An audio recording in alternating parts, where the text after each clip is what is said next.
ჩვენ ბატონ ვიქტორ ჯაფარიძესთან ერთად ვისაუბრებთ 2007 წლის 7 ნოემბრის საკითხზე.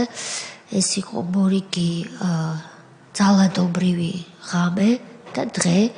მომბრძანდით ბატონო ვიქტორ, დამბრძანდით თუ შეიძლება, მადლობა რომ მოისურვეთ კომისიის წინაშე გამოსვლა. ჩვენი კანონმდებლობით ასეა, რომ პარლამენტის წევრმა თავად უნდა ისურვოს გამოსვლა კომისიის წინაშე და ჩვენ ვალდებულნი ვართ, რომ მას მოვუსმინოთ.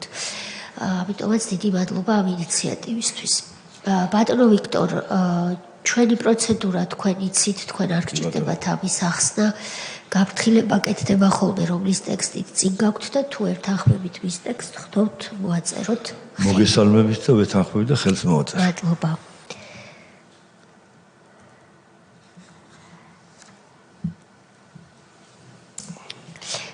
ბატონო ვიქტორ, თქვენ პირველ რიგში ასე რომ წარმოვიდგინოთ, რომ მე და თქვენ ბევრჯერ გვისაუბრია ამ თემაზე, მაგრამ საჯაროდაც რომ ვთქვათ, რომ ახალგაზრდების ინფორმირებულობა მუდმივად გვაწუხებს ხოლმე და ამაზე ბევრს ვსაუბრობთ. შესაბამისად, თქვენ თუ შეიძლება რომ გვიამბოთ 2007 წლის 7 ნოემბერს იმედში სპეცრაზმის შევარდნის თემაზე საიდან აღმოჩნდით თქვენ იმედის ტერიტორიაზე და ისე რომ გვიამბოთ, რომ აი იმ ახალგაზრდებმა, ვისაც შეიძლება ისიც კი გონია, რომ ეს ყველაფერი გამოგონილია და არ ყოფილა, რომ კარგად გაიგონ რა და რატომ მოხდა და თქვენი თვალით რა ნახეთ.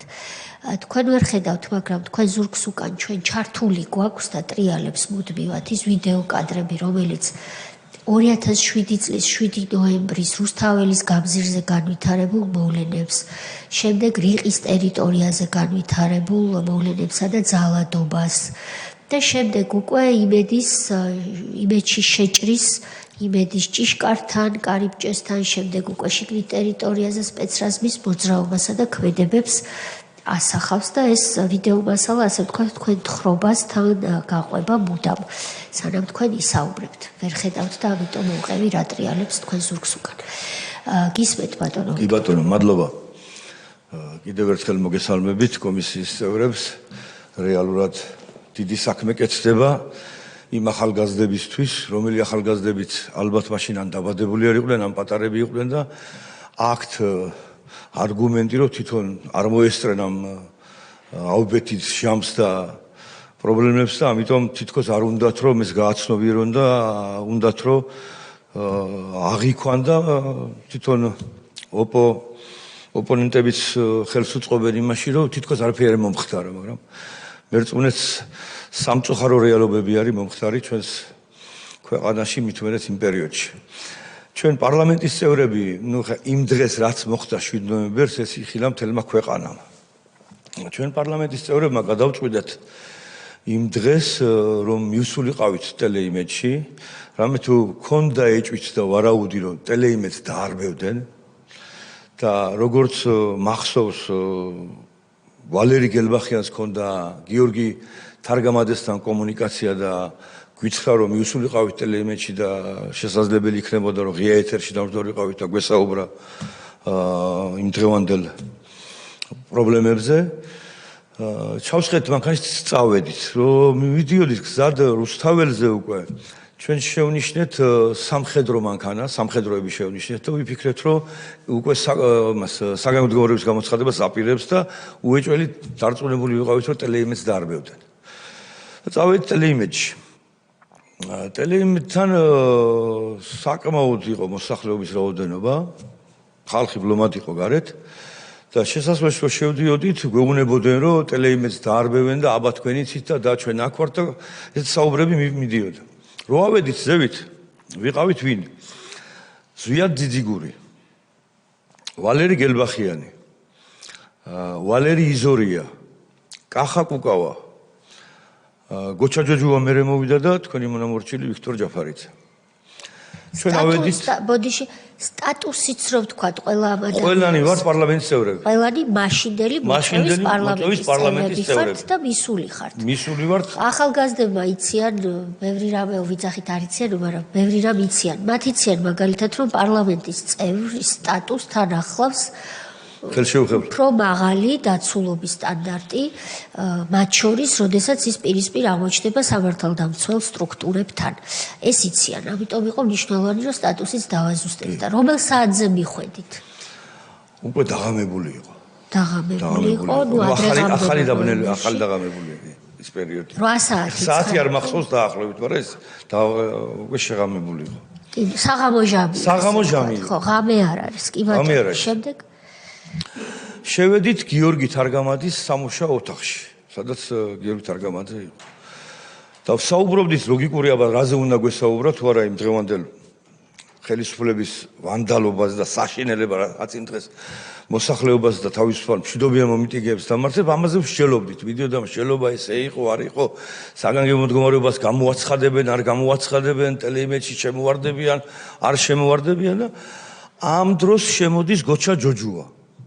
პარლამენტის წევრი ეს ცალკე მოვიდა ბატონი გოჩა ჯოჯუა და რომელმაც თქვა რომ მე მაქვს უეჭველი ინფორმაცია რომ ტელეიმედში აპირებენ შემოსვლას და დარბევას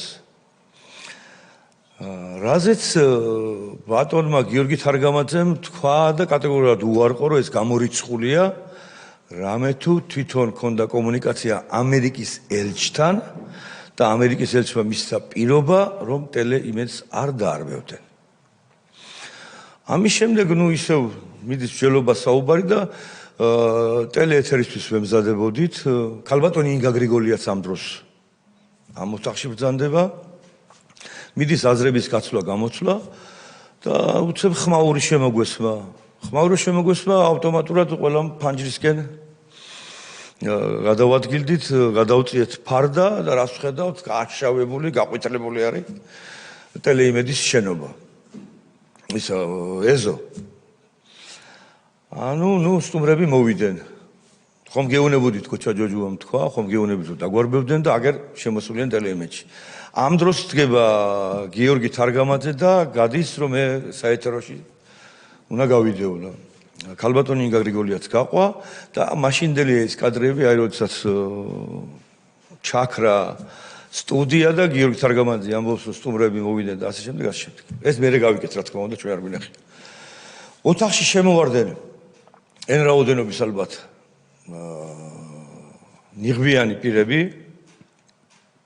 გამოგვიყვანეს ოთახიდან ეგრეთ წოდებული ჰოლში დაგვაყენეს პირით კედლისკენ ტყვეები ვითხელეთ აწეული დეპუტატები პარლამენტში გიცნეს რომ დეპუტატი გითხრათ ვალერი გელბახიანმა და მათ შორის ჩვენც მაგრამ ვალერი მუცხა რომ რას აკეთებთ ჩვენ ვართ პარლამენტის წევრები თქვენ არ გაქვთ ჩვენი დაპატიმრების უფლება თქვენ არ გვაქვთ კონსტიტუციას და ასე შემდეგ დაუწყო განმარტება რაზეც ავტომატის კონდახი მიიღო გვერდებში რომ აი ეს არის ჩვენი კონსტიტუცია ხმა კრინტი დავჩუმდით გარკვეული პერიოდის შემდეგ ჩამოგვიყვანეს კიბეებზე ჩამოვედით ფეხით ეხა იმედის შესასვლელი ალბათ იცით ამ როგორც არის კუთხესთან მიგვაგდეს ეს პარლამენტის დაგვიყენეს დაცვა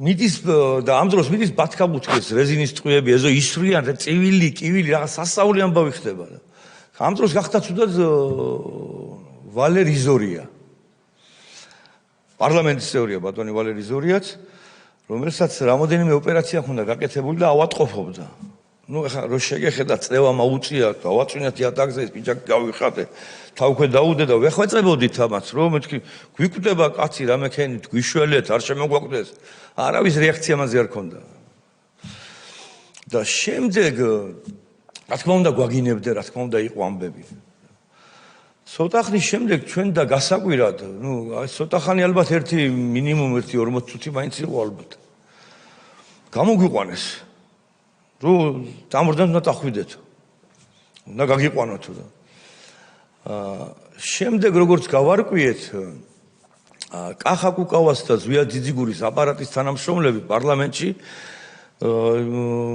მისულან ქალბატონ ნინო ბურჯანაძესთან, პარლამენტის თავმჯდომარესთან. და ქალბატონ ნინოს უთხრეს, რომ პარლამენტის წევრები არიან დაკავებული იმედის შენობაში და აქ თხოვთ რამე რეაგირება გააკეთოთ.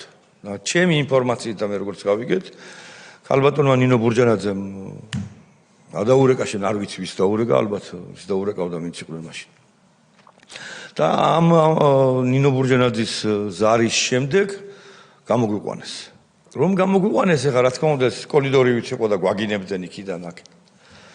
გარეთ სასწრაფო დახმარების მანქანა იდგა, რაშიც გვიცხრესო ჩვენ დაჯექით მანქანას გაგიყვანენ უკეთ. ამ მანქანაში რომ ჩავჯექით რუსთავი 2, მაშინდელი რუსთავი 2 გახსოვთ როგორიც იყო. მოვარდა ერთ-ერთი ჟურნალისტი და შეკითხვების დასმა დაგვიწყო, რომ აბა რა ხდება, როგორ ხდება. და როგორ ჩანს მეც ძალიან აღელვებული ვიყავი და ვერ შევიკავე თავი, ალბათ უცენზუროდაც ვილაპარაკე და ვიყვირე, აღარ მახსოვს, არ მინდა დეტალები გავიმეორო, ალბათ არაა აუცილებელი. რაზეც რომელიღაცა ამ ნიღბიან პიროვნებას ჰქონდა რეაქცია, რომელი იყო მაგის დედა და უკაცრავად.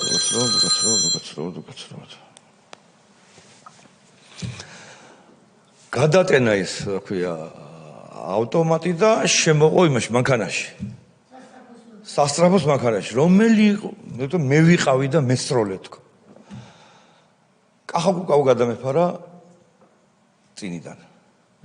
რომ ბატონო ექტორ გაჩერდით რომ დაგხოცავენ. ნუ ეხლა არ გაგრძელდა ეს თითქოს, გამოგვიყვანეს იქიდან. გამოვედით, უკან მანქანა მოგყვებოდა, ნუ სადღაც უნდა მიგიყვანოთ, თქვა არა, ბელიაშვილის ქუჩაზე რესტორანთან ხალხი იყო, მე აქ გადმოგხვით თქო და იქ გადმოვედით და მე გადაურეკეთ და გადაგვიყვანეს, იმღამეს დავტოვეთ ჩვენ ქვეყანა გავედით. საზღვარზე და სასუნხეთში ვიყავით, ჩვენ რამოდენიმე დღის შემდეგ დავბრუნდით. აი ეგრე მოხდა იმედში ჩვენი. ბატონო ვიქტორ, თქვენ და ჩვენ ეს ამბავი როდესაც მოხდა, როდესაც ჩვენი კუთხეში მიგდებული ვიყავით, გიორგი თარგამაძე გამოიყვანეს კოლგით, იმით რა ქვია, ტანსაცმლის საკიდით და ნუ გაიყვანეს ჩვეულებრივად. ჩვენ პარლამენტის წევრები ტყვეები ვიტყავდით.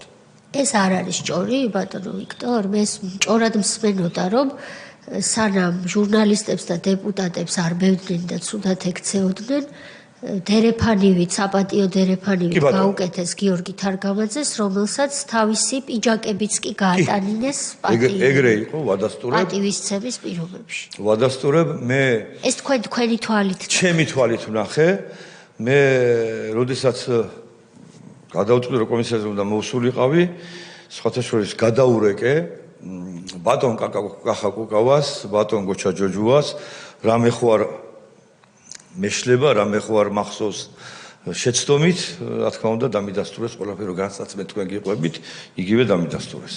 სხვებთან არ მისაუბრია და ამ ორ ადამიანს. რომ ეს ნამდვილად ასე. ეგრე თქვენი აზრით, რატომ გამოაცილა სპეცნაზმა, სპეცდანიშნულების რაზმმა ასეთი პატივით რეალურად ერთ-ერთი მთავარი ფიგურა ტელეიმედის?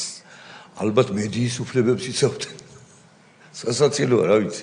სხვა ჟურნალისტები დააზიანეს სერიოზულად. და იყო, აი რეზინის ტყვეებს ისოდენ, წივილ-კივილი იყო ეგ ერთ-ერთი რომელიღაცა ჟურნალისტი ფეხძიმე იყო, მე როგორც მახსოვს. ფეხძიმე იყო ერთ-ერთი ჟურნალისტი. ნუ რეზინის ტყვეების ბათქაბუთხი იყო, რა ამბავი იყო, იცით? და ერთადერთი ვინც გამოაცილეს ხელშეუხებელი დერეფანი გაუკეთეს იყო გიორგი თარგამაძე.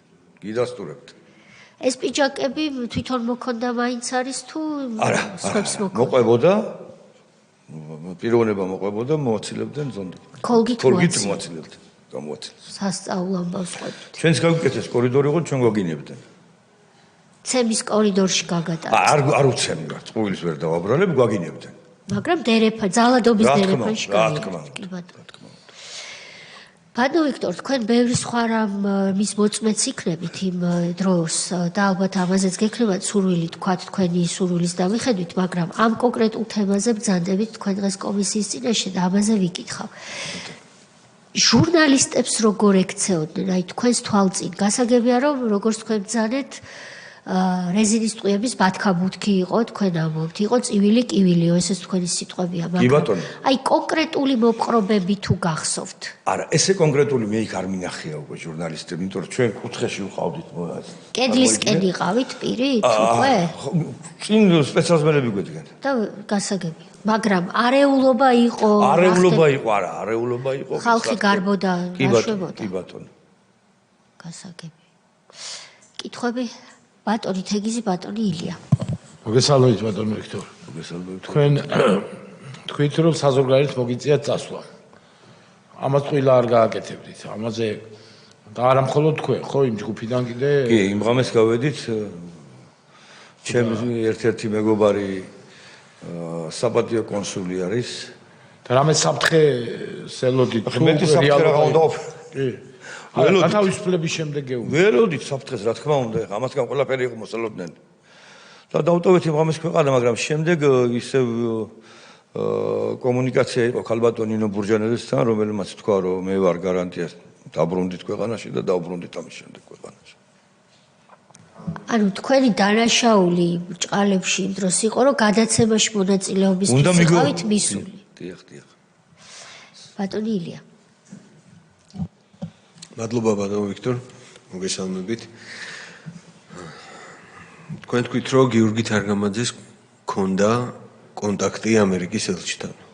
თვითონ ბრძანა. ეს თვითონ თქვა. თვითონ თქვა, რომ და მან ეს ბრძანა იმიტომ, რომ ეს იყო გარანტი, რომ არ შემოვარდებოდნენ მედიაში. გოჩა ჯოჯუამ ისე თქვა გოჩა ჯოჯუამ, რომ მე მაქვს ინფორმაცია, რომ დაგვარბევენ. ჩვენ რო შემოვდიოდით, ჩვენც გვიწყეს აუცნობი პირები იყვნენ ბევრი და არ ბევენ იმეც იცოდეთო, მაგრამ ეხა ესე კონკრეტულად მე ვერ ვიცნობდით ვინ იყო, რა იყო. გოჩა რო შემოვიდა, გოჩამ თქვა, რომ უეჭველი ვიცი დაგვარბევენ. ეგ არ უთქვა. ვინ იყო მაშინ ამერიკის ელჩი, ხო არ გახსოვთ? არ მახსოვს სიმართლე გითხრათ. მაგრამ ესე იყო, რომ არა, მოგეშინიათ, მე ვესაუბრე ამერიკის ელჩს და გამორიცხულია არ დაგვარბევენ. დაახლოებით 10 წუთში მოხდა ეგ დარბევა. თქვენთან ერთად თუ იყო ხალხი, რომელიც დღის განმავლობაში იმ დარბევაში მოყვა? ჩვენ თვითონ ვიყავით. თქვენ იყავით. ჩვენ თვითონ ვიყავით. რუსთა აბარა დღის განმავლობაში იქ იყავით. გაზიც გვასუნთქეს ჩვენ, რა თქმა უნდა, ყველა ერთად ვიყავით. და იქიდან პირდაპირ აქ წამოხვედით. იმის შემდეგ პარლამენტში ვიყავით? არა. დილით როცა დარბევა იყო რუსთაველზე, მაშინ ჩვენც აქ ვიყავით პარლამენტის წევრები. და თქვენ აღნიშნეთ, რომ ქალბატონ ნინო ბურჯანაძესთან, რომელიც იყო პარლამენტის თავმჯდომარე, მასთან მივიდნენ აპარატის თანამშრომლები და მოუყვნენ ეს ამბავი, რა ხდებოდა იქ, თუ ჯერ არ იყო მომხდარი იმედის დარბევა. იცოდა, არა, ამ აპარატის თანამშრომლები მოუყვნენ, რომ იმედში შესული არის სპეცდანიშნულების რაზმი და დაკავებული არიან პარლამენტის წევრები. და მათ შორის ჩამოუთვალეს ალბათ. და რეაგირება რა იყო? რამე იყო რეაგირება? რეაგირება ალბათ იყო ის, რომ ჩვენ გამოგვიყვანეს გაგვანთავისუფლეს, ესე ვთქვათ. როგორც გავარკვიეთ შემდეგ, რატომ გაგვანთავისუფლეს და რატომ არ ბოლომდე არ მიიყვანეს ალბათ საქმე არ მიგიყვანეს პოლიციაში, ალბათ მიზეზი ეგ იყო, სხვა მიზეზი არ ვიცი ხა. გასაგები. კიდე თანამდებობის პირები იქ თქვენ არ გინახავთ ძალოვნებიდან ვინმე უფროსობა? ვერავის ვერ ნახავდით, ნიღაბში იყო ყველა. ვერავის ვერ ნახავდით, ნიღაბში იყო ყველა აბსოლუტურად. როცა ქვეყანა დატოვეთ, იქ გქონდათ ვინმესთან კომუნიკაცია, ვინც დაახვდათ ან ჟურნალისტები თუ იყვნენ, ვინც მოიკითხა თქვენი ამბავი, როგორ ხართ ან არა. ჩვენ მალე დავბრუნდით, 2-3 დღეში დავბრუნდით. ქალბატონი გარანტიები ვიცა. ბატონი ვალერი გელბახიანი ესაუბრა და დავბრუნდით ჩვეულებრივად. გასაგები. კარგით. მადლობა, ბატონი სოზარი. მადლობა, მოგწანდით. ახლა ორი ერთად გავიარეთ უამრავი ეს პოლიტიკური ბრძოლები 2012 წელი და არჩევნები. და ჩვენთან ერთად იყო ასევე ჩვენი ყოფილი კოლეგა ბატონი ვალერი გელაშვილი, რომელიც გვიყვებოდა რა ხდებოდა ხაშურში არჩევნებთან დაკავშირებით. სხვა საქმეზე იყო ის მოსული იყო მისი ცემის, ქონების წართმევის თემებზე, მაგრამ თან ერთ-ერთი საინტერესო თემა იყო ხაშურში როგორ ჩატარდა არჩევნები. მთელ საქართველოში 2012 წლის არჩევნები, ეხლა ამბობენ რომ ეს იყო ხელისუფლების დემოკრატიული გადაბარება, სინამდვილეში ეს არჩევნები კი არ იყო, ეს იყო ძალადობა ყველა უბანზე, უბრალოდ ხალხის ნებას წინ ვერ დაუდგნენ, მაგრამ იყო განსაკუთრებით მძიმეობნები, ასეთი იყო ხაშური და ასეთი იყო მესტია, კარგად ახსოვს მეს და ახსოვს ყოფ ადამიანებსაც. აი რომ გავიხსენოთ და რომ მოყვეთ რა ხდებოდა არჩევნების დღეს, როგორ მოხდა საარჩევნო შტაბის ხელმძღვანელის დაპატიმრება, რა დანაშაულის გამო დააპატიმრეს, სამხედრო უბნის გახსნაც იყო და კიდევ ერთი ბარემ ის უბრალოდ დრო მოყვეთ ამბები, ხშირად კითხვები რო არ დავსვათ, კითხვით რომ 2 დღეში დაბრუნდით, თუ 3 დღეში დაბრუნდით საქართველოში, მას შემდეგ რაც თქვენ მოგიწევიათ გაქცევა, მაგრამ ეს არ იყო ერთადერთი გაქცევა, იყო არაერთი დიდი ხნითაც იყავით წასული, იქაც საინტერესოა რომ ჩამოხვედით, როგორ ჩამოხვედით, რა მუქარებს ჰქონდა ადგილი, მე შეგნებულად ვსვამ ასე კითხვებს, იმიტომ რომ მე ვიცი ეს ამბები, მაგრამ უბრალოდ საზოგადოებამ რომ გაიგოს რაღაც დეტალები არის, რომელიც ძალიან მნიშვნელოვანია იმის გასააზრებლად, თუ რა ტიპის სახელმწიფოში ვცხოვრობდით და საერთოდ კანონი არსებობდა თუ არა იმ პერიოდში საქართველოში. მინდა გითხრათ რომ არა მარტო 2012 წლის არჩევნები, იმ 9 წელიწადში რომელი არჩევნებიც კი ჩატარდა სვანეთში, ყველა არჩევნებზე პრობლემა იყო სვანეთი. 2006 წელსაც კი, როდესაც სააკაშვილი ესე ვთქვათ თეცხენზე იჯდა, მაშინაც პრობლემა ვიყავით. არც ერთ პოლიტიკურ პარტიას 2006 წელს არჩევნებში მონაწილეობა არ მიუღია. თვითმმართველობის არჩევნებზე მაქვს საუბარი. ჩვენ ვიყავით ერთადერთი, რომლებმაც მონაწილეობა მივიღოთ. მე ბევრს ვეკითხებოდი. მაშინაც მაჟორიტარებს პარლამენტის წევრებს, მაგრამ არავის სურვილი არ ჰქონდა, რომ არჩევნებში მონაწილეობა მიეღოთ. მოკლედ რო გითხრათ, 31 მისგან საკრებულოს წევრისგან შედგება მესტიის საკრებულო. აქედან 16 თემია, 16 მაჟორიტარი იყო და 15 პარტიული სიით. წარმოიდგინეთ, რომ 16 მაჟორიტარიდან 14 მოუგეთ. და პარტიული არჩევნები ხა, როგორ აკეთებდნენ არჩევნებს, ყველამ კარგად ისის და 70-30 ბატონო ვიქტორ, მოუგეთო რო იცახით 2006 წელს ვიღაცას ეგონება არის ასეთი ხალხით, რომ ოცნება მოუგო და არავით არ ოცნება. ვინ იყავით, არ გითქვამთ. მე ვიყავი პარლამენტის წევრი და ჩემი სამეგობრო. პარტიას პარტია მე გეტყვით ამ წუთში პარტიას არ წარმოადგენდით, იმიტომ რომ მე მაშინ ქალბატონ სალომე ზურაბიშვილს ვთხოვე, პროპორციული სიით მონაწილეობის უფლებებიც არ იყო მაშინ, როგორ იყო და თუ ეს 10-ის იყო. ალბათ 10 წელია რა თქვენამ. ხო, ის 10-ია. ხო, არა, კი ბატონო. დამოუკიდებლად იყო მაჟორიტარებმა დამოუკიდებლად მიიღეს მონაწილეობა. და პროპორციულად აღარ მახსოვს რომელიღაცა ერთი პარტიით მიიღეთ მონაწილეობა. ოპოზიცია იყავით მაშინაც. მე დღიდან მისი მოსვლისა ვარ ოპოზიციაში. ვისი მოსვლისა? ნაციონალური მოძრაობის. კი ბატონო.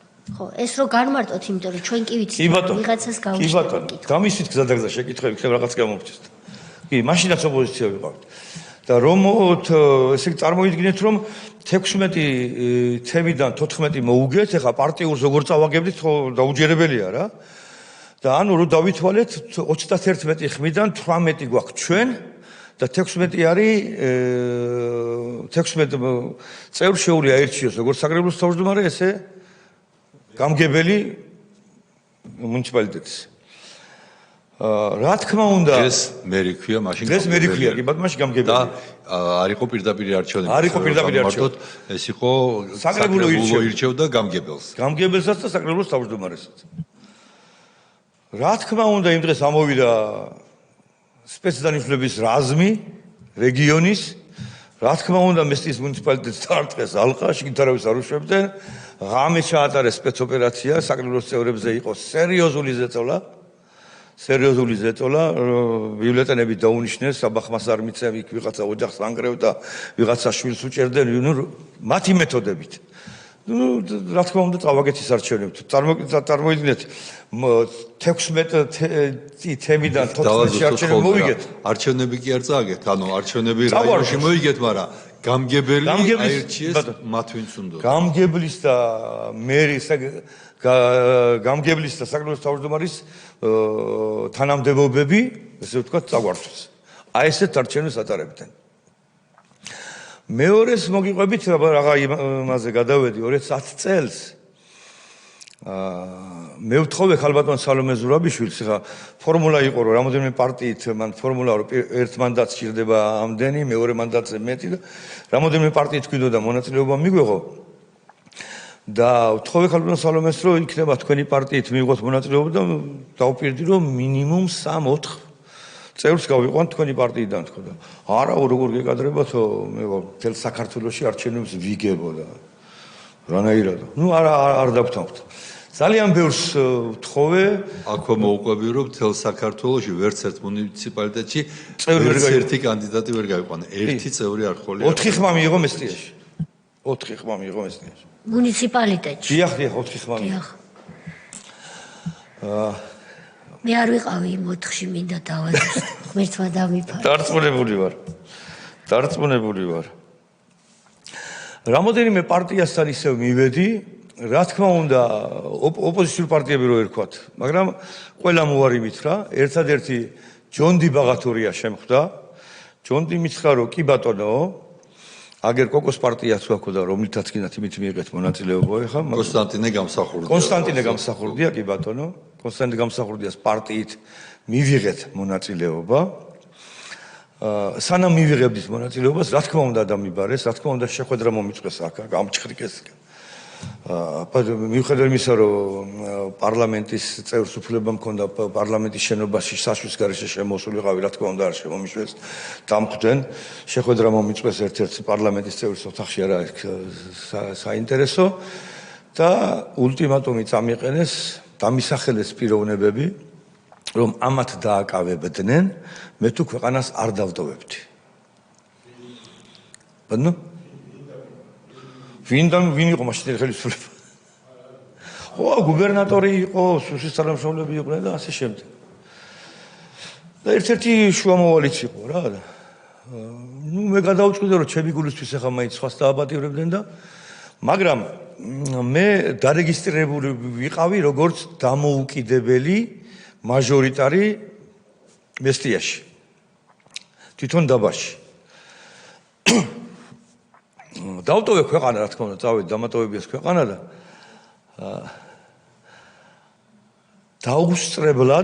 დაუსწრებლად მოუგე არჩევნები მესტიაში, დაბაში, მაჟორიტარის. ეხლა ეს ხო გადათვალეს, რომ მოვიგე. მან გადასატანი ყუთიც არსებობს. იმიტომ რომ მაინც ისეთი რამე გააკეთეს, რომ ძალიან შინაური დააყენეს, რომ ხმები გაეყოთ შუაში და რაღაც და იძულებული გახდნენ გადასატანი ყუთი გააუქმეს. რამე თუ იცოდნენ, რომ იმ გადასატან ყუთში უმეტესობა 95% ჩემი ხმები იყო. მაგრამ ბატონ კონსტანტინე გამსახურდის პარტიის ნომერ პირველი სიაში მე ვიყავი, მაინც გავხდი საკრებულოს წევრი. ამის შემდეგ კიდევ მომიწია ქვეყნის დატოვება, რამე თუ საკრებულოში ძალიან სერიოზული პრობლემების შექმნა დავიწყეთ და მე არც ერთ ოპოზიციურ, არც ერთი მიტინგი არ გამომიტოვები, არაფერი არ გამომიტოვები. და სულ პრობლემა ვიყავით. ამის შემდეგ ხდება ნელინა ვერიანის დაპატიმრება, პირველი საშუალო სკოლის დირექტორის ზევინარ ჯაფარიძის დაპატიმრება გამოძალვის მოტივით, რომ წარმოგიდგენიათ ნელინა ვერიანი და ასე ვქვია ზევინარ ჯაფარიძე გამომძალველები დააპატიმრეს. საშინელებები ხდებოდა. ნელინა ვერიანის დაპატიმრებას მესტიაში რამის რევოლუცია მოყვა. იქაც რამოდენიმე ქალბატონი დაჭრეს, ინგა მარგიანს ხელი ჰქონდა მოტეხილი რეზინის ტყვიისგან. ძალიან ბევრი ადამიანი დააშავეს. და წარმოიდგინეთ, როდესაც ხა სვანეთში გზის პრობლემა რეალურად არსებობდა და როდესაც გზის გახსნა უნდა გზა გააკეთეს და გზის გახსნა უნდა და ჩამოვიდა თვითონ ვივამედის ბინადარი და რომ უნდა გაეხსნა ადგილობრივი არავინ არ მივიდა. იყო მაშინდელი პარლამენტის წევრი, იყო საკრებულოს თავმჯდომარე, იყო გამგებელი, მეტი არავინ არ მივიდა. და მაშინ რეაბილიტაცია მიდიოდა იმის, რა ქვია, შენობების და მუშები გამოიყვანეს. ეგ ხომ მიხვდა ეხა რომ იკითხა რომ სვანები რატო არ არიან ამ ხელა ამბავი გავაკეთეთ. ეგრევე უთხრეს რომ ქალბატონები რომ დაჰკავეთ. ამიტომ სვანები არ გამოვლენ და არ მოგცემენ, არ დაგიჭერენ მხარს. მეორე დილით მის საბრძანება და განთავისუფლა ეს ადამიანი.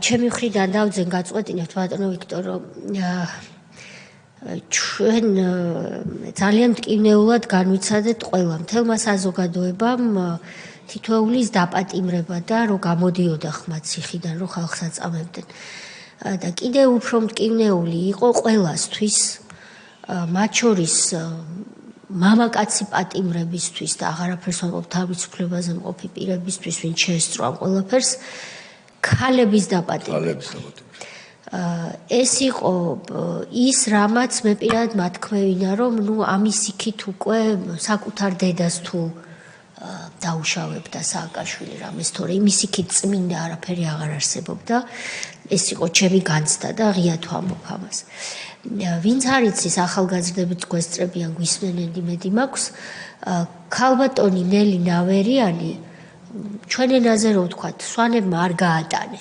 გაატანეს კი ბატონო და ვერ აკავებდნენ. ამიტომ გამოიგზავნა ვერტმფრენი, რომელიც დაჯდა ქალბატონი ნელის ეზოში. არა, ზემოთ. ეს ეგ როგორ იყო პოლიციაში ხომ მიიყვანეს და გზით უნდა წაიყვანათ. გზა გადაკეტილი იყო, მოსახლეობა გამოსული იყო და არ გაატანეს. ზუსტად ვიცი. და ეს ვერტმფრენი დასვეს იქ სადაც იყო და აწიეს ჰაერში პატიმარი წაიყვანეს ქალი მოსტაცს, ასე ვთქვათ. სვანეთს. აი მაშინ უკვე ჩემთვის პირადად როგორც იმ კუთხის შვილისთვის ეს იყო განცდა რომ ნუ აწი რა უნდა ქნას მეთქი მე ჩემთვის ვიფიქრე საყვალპურო ენაზე ვყვები ქალბატონ გიულის თუ შეესება მეთქია მე რაღა უნდა გააკეთოს აწი მეთქი იმიტომ რომ ეს არის ყველა იმ ღირებულების განზრახვა ამბობ ახალგაზრდების თანდასწრებით ყველა იმ ღირებულების უკვე უხეში ხელყოფა კულტურულ სიტყვას ვამბობ, რაზეც დგას ქართველი კაცის ღირსება. იმას არ ვამბობ, რომ ქალი თუ დანაშაულს ჩაიდენს, ის არ დააკაო. რა თქმა უნდა, ჩვენ გვაქვს ქალთა დაწესებულება, მაგრამ როდესაც ქალი, პატივსაცემი ქალი, შენ იცი რომ ეს არის ქალობაში ავტორიტეტი თავის რეგიონში, აქვს ღირსება, არაფერი არ დაუშავებია. დადგნენ კაცები და არ გატანენ და შენ მას ვერტმფრენით მათ მოსტაცებ ჩააგდებ ციხეში და მე მის უფლებებს შელახვა როცა უსამართლოდ გაასამართლებ ნუ ამით უკვე ქართველი ერის ყველა ის საბოლოოდ შეურაცხყვეს რაზეც ჩვენი ტრადიცია და კულტურა და ქართული ღირებულებები და მთა ჩვენი დგას ეს მინდოდა მაინც როგორც ქალბატონი ნელის თემაზე მე თქვა, რომ ეს არ იყო ესე მივედით დავაკავეთ, არ გაატანა. არ გაატანა. რა თქმა უნდა. და ის მოიტაცეს ვერტმფრენით და ჩააგდეს ციხეში. ბოდიში რომ ჩაგეჭირთ. არა მარტო ნელი ნავერიანი. ზევინარ ჯაფარიძე. რამდენი წლის იყო იმ დროს რომ ზადაა. ზევინარ ჯაფარიძე იყო სკოლის დირექტორი. კი ბატონო, პირველი საშუალო სკოლის დირექტორი 65 წლის ქალბატონი, ახალგაზრდების გასაგონად მინდა ვთქვა, რომ 65 წლის ქალბატონი პირველი საშუალო სკოლის დირექტორი დააბკავეს და დააპატიმრეს. რისთვის? არ ვიცით. რისთვის? კომუნისტებსაც კი, კომუნისტებს. სვანეთში ქალი არ დაუპატიმრებიათ. ეგ პრეცედენტი არ არსებობს. პრეცედენტი შექმნა ვივამედის ბინადარმა, რომელმაც დააკავა სვანეთის სახეები ორი ქალბატონი. ბატონო ვიქტორ, თუ ბატონი სოზარი არ გამიბრაზდება, თბილისში რო დავბრუნდეთ ცოტა ხნით.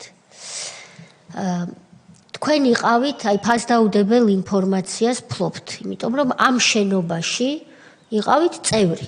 კი ბატონო. მაშინ როდესაც სააკაშვილის რეჟიმი მძვინვარებდა არ ღვევდა უფლებებს და თქვენ მაშინ ახსენეთ ბატონი კახა კუკავა ბატონი კონსტანტინე გამსახურდია და სხვები ვისაც მე მინდა ბრძოლისთვის მადლობა გადაუხადო საჯაროდ იმიტომ რომ იმ დროს ბრძოლა არ იყო მარტივი ეს გმირობის ტოლფასი იყო და ისინი თქვენ ახსენეთ და კიდევ ბევრია ასეთი თუმცა ოდენობა მაშინ ასეთი დიდი არ იყო მაგრამ ცოტაც არ იყო ამ შენობაში რა ხდებოდა ბურჯანაძე ნინო იყო ხელმძღვანელი თქვენ თქვით რომ მისი თავდებობით გამოგიშვეს იმედის არხიდან მფარველობდათ იმ გაგებით რომ პარლამენტის თავმჯდომარეს ევალება თავისი წევრების დაცვა მაგრამ რამდენად რეალური იყო მისი ხელისუფლება იმიტომ რომ ის პრეზიდენტის მოვალეობასაც ასრულებდა რაღაც პერიოდი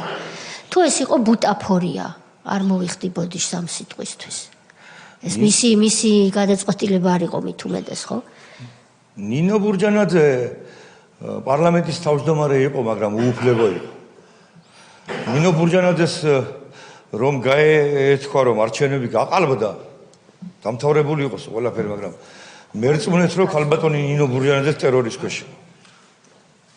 ნინო ბურჯანაძეს ტერორის ქვეშ იყო. ნინო ბურჯანაძე არ იყო თავისუფალი.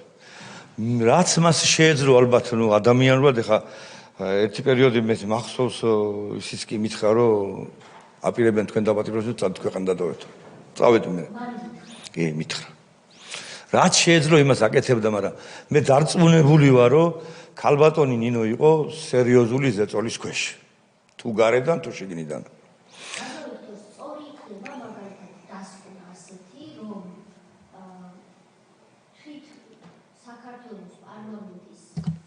ბოდიში სწორი იქნება ასეთი დასკვნა, იმიტომ რომ ჩვენ ხა გვინდა რომ ობიექტურები ვიყოთ და ფაქტებზე დაფუძნებული დასკვნა გქონდეს, როცა დოკუმენტ შევადგენთ, რომ იმ დროს საქართველოს პარლამენტის წევრები რო დაცულები არ იყავით, როგორც კი შეეწინააღმდეგებოდი, ეს ფაქტია, მაგრამ ქალბატონ თავმჯდომარესთან მიმართებით, რომ ის ერთია, როცა შენ ხარ ზეწოლის ქვეშ და არაფერს არ აკეთებ, იმიტომ რომ არაფერს არ აკეთებ და მეორეა ის რაც თქვით რომ ზეწოლის ქვეშ იყო, მაგრამ ის რაც შეეძლო, მაინც ყველაფერს აკეთებდა. ცდილობდა კი ბატონო. ეს ობიექტური იქნება ჩვენ რომ ეს ასე ვთქვათ.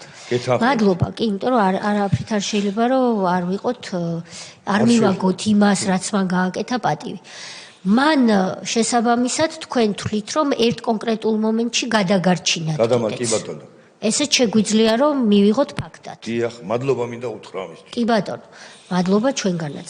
კიდევ რა არის მასთან დაკავშირებით, რაც თქვენ შეგვიძლიათ გითხრათ, იმიტომ რომ ხო მე არ დაგიმალავთ, როდესაც რეჟიმს ეწინააღმდეგები, თუნდაც სულ არ გამოდიოდეს ახლიდან, გაღიზიანებს, როცა ამხელა განათლების ქალი, ჩვენი ყოფილი ლექტორი არის რეჟიმის ნაწილი. ამიტომ ჩვენთვის ძალიან მნიშვნელოვანია, რომ მასთან დაკავშირებით ყველა ის სიკეთე თუ სიმართლე ითქვას, რასაც ის მაინც ახერხებდა. ცოტას შეიძლება ვიღაცის თვალში, მაგრამ გაღიზიანებული ვიყავით, რომ ნუ რას აკეთებს ამათთან ერთად, ხო იყო ეს მომენტი? რა თქმა უნდა იყო, რა თქმა უნდა. ამიტომ გისვამთ ამდენ კითხვას. რა თქმა უნდა იყო, მაგრამ ჩვენთვის მაინც ნათელი წერტილი იყო პარლამენტის თავმჯდომარე, რამე თუ ყველა სატყივარზე მაინც, იმიტომ ჩვენ სხვასთან არავისთან კომუნიკაცია არ ქონდა.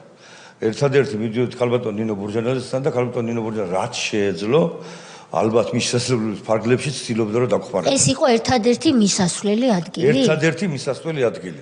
პარლამენტში თუ მთლიან ხელისუფლებაში? მთლიან ხელისუფლებაში.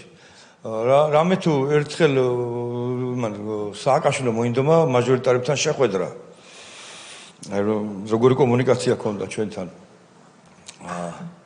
და დღეს რო საუბრობენ რაღაც ტყვიებზე რო საუბრობენ დათვის ტყვიებით რაღაც მიტინგის დასაშლელ ტყვიებზე რო საუბრობენ პირდაპირ შეხვედრაზე რო შევედით გვეყავით თვალებში ვიყურებდა მე და კობან არჩემაშვილს ლაშან არჩემაშვილს პარლამენტის რო იცითო ესო ისეთი ტყვიები მაქვს შემოტანილი 8 თვე ფეხზე ვერ დადგებითო ამას ამბობს პრეზიდენტი. პრეზიდენტი გვეუბნებოდა მარტო მე რა 17-18 კაცი ესწრებოდ პარლამენტში. დეპუტატებს დიახ. დაგემუქრათ. დიახ, ეს როდის ხდება? რომელ წელს ხდება? ეხლა წლებს ვერ გეტყვით, მაგრამ 2004-დან 2008-მდე.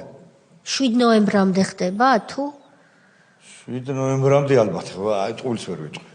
ვერ ვიკადრებ ტყუილის. და რატომ დაჭირდა მას ამის თქმა? ეხლა ქალბატონ თეა ჩემთან მიმართებაში დაჭირდებოდა, იმიტომ რომ სულ პრობლემს გვქვნიდით. და არც ერთი არ იყო იქ პრინციპში, არც ლაშა იყო მორჩილი, თვითონ რამოდენიმეჯერ თვითონ ვალერი გელბახიანს და ჩვენ იურიდიულ კომიტეტზე მოხდა სერიოზული შეხლა შემოხლები. აი პრობლემები გაჩნდა, როდესაც სანაკოვის პროექტს აკეთებდნენ. კოკოით ფანდარას რო აკეთებდნენ სანაკოვის თემას აპიარებდნენ, მაშინაც პროკლამაციები გააკეთა ვალერი გელბახიანმა, კახა გუკავამათმა და ოთახებში ყველას დაურიგეს. იყო საუბარი რომ ცოტა ვცდილობ რა ამ თემაზე რა იყო რა პრობლემები შეიძლება. ესე იგი თემა იყო როგორი რომ ქმნიდნენ სანაკოების ასე ქვია ადმინისტრაციას. ახლა ადმინისტრაციას რო ქმნილებას საზღვრები ხომ უნდა შემოუფარგლოს სად ვრცელდება მისი იურისდიქცია. და მოიფიქრეს თემა ესეთი რომ გაყვეს ეს ხაზები გაავლეს, რაზეც ატყდა პრეტენზიებს გამოთქვა ყველა ოპოზიციურმა თითქმის წარმომადგენლ მათ შორის ზვიადიძიგურმაც, კახამაც, ვალერი გელბახიანმაც და თვითონ ვალერიმ შემდეგ დაწერა ეს აღწერა ეუნებოდა რომ სანაკოებმა და კოკოვითმა შემდეგ ხელი რო ჩამოართვან ერთმანეთს, ამაზე მეც ისინიც არ ითხოვენ ავტონომიისთვისო. რას აკეთებთო და სხვათა შორის ჩვენ არ მივიღეთ მონაწილეობა და არ მივესით ხმა. აღარ მინდა ეხლა ის რა ქვია ბატონი დავით გამყრელიძე დღეს ოპოზიციასთან რომ გამოჩნდა მიცუცქდა კი ბატონო ესე ვთქვათ არ მინდოდა ამის თქმა ეგ არ არის მარტივი რა მაშინ იყო საუბარი და კითხვა დაისვა რომ აი რატო აძლევთ იმიტომ რომ რეალურ ოპონირებას უწევდნენ გამყრელიძე და ახლები არ იყო რეალურ ოპონირებას უწევდნენ და ამ შემთხვევაში დაისვა შეკითხვა რომ თქვენ რატო იმათ რომ ხარი არ დაეჭირათ ეს ვერ გავიდოდა მაშინ ლაპარაკი არის იმაზე რომ შექმნილიყო ადმინისტრაცია რომელიც პრაქტიკულად ახალგორიდ ცხეთამთიანეთის გამოყვეს და შეუერთეს და დე ფაქტო აღადგინეს სამხრეთ ოსეთის ავტონომიური ოლქი. კი ბატონო. ამას სჭირდებოდა საკანონმდებლო ცვლილებები და ამის რა თქმა უნდა. ხარის დაჭერაზე ლაპარაკი. რა თქმა უნდა. და ბატონ დათო გამყრელიძეს როცა ეს შეკითხვები დაუსვით და უთხრეს რატო ვაკეთებთ ამას ბატონმა დათო გამყრელიძემ იგივე გაიმეორა რომ ამერიკელებთან ეგ შეთანხმებულია და ამერიკელების მხარდაჭერით ვაკეთებთ ამ ახალ ადმინისტრაციას.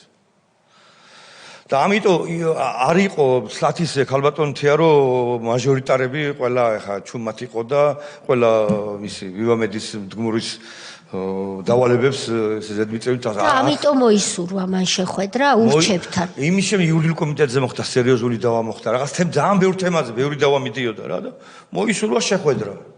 და შეხვედრის დროს იყო ეს რომ რაღაც სხვა აღარც მოგვისმენია სხვა თემები პირდაპირ გადავიდა რომ მე მაქვს ახლა ისეთი ტყვიების შემოტანილი ეს ერთი ტყვია რომ მოხდებათ 6-8 თვე ფეხზე ვერ დადგებითო.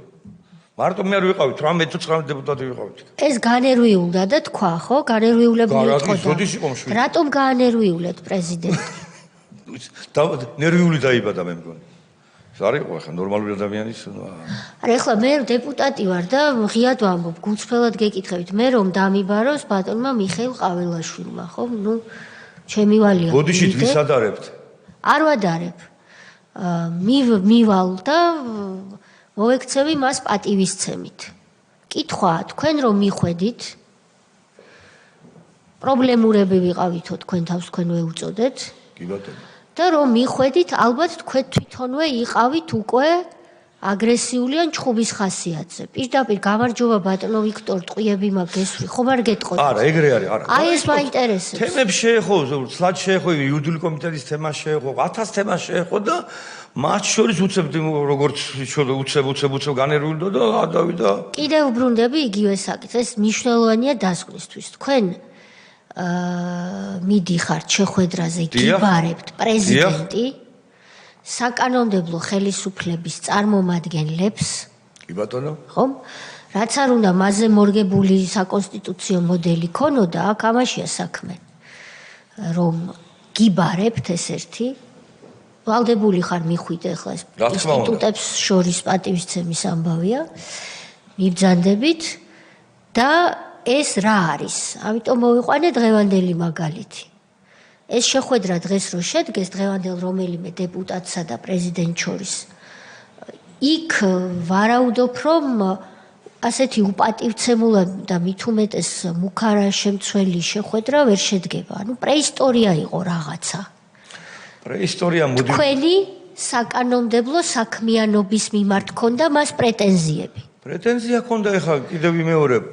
რაღაც თემებზე იყო კონსტიტუციას ცვლიდან, ეხლა მოდი მივაცვლიდან და არ უჭერდით. არ უჭერდით მხარს. პრეტენზიებს გამოვხატავდით ბევრ რამეზე და ანუ ეხლა ეს ხომ არ იყო აი ვერ ვიხსენებ ზუსტად რა თემაზე საუბრობდა, მაგრამ ამას რა დამავიწყებს ეხლა პირდაპირ გვეუბნება. მაგრამ იმას მაინც თუ იხსენებთ, საქმეს გირჩევდათ, ასე რატომ იქცევით? არა, დაგვიბარა ჩემი რწმენით, დაგვიბარა რომ დაგვემუქრა.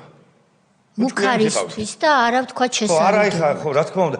არა, საქმიანი არა და დაგვიბარა, გვესაუბრა და ბოლოს დაგვიმთავრა იმით, რომ იცით რა მე ისეთი ტყვიები მაქვს შემოტანილი 8 თვე, 6 თვე, 8 ფეხზე ვერ. ამაზე რა უპასუხეთ?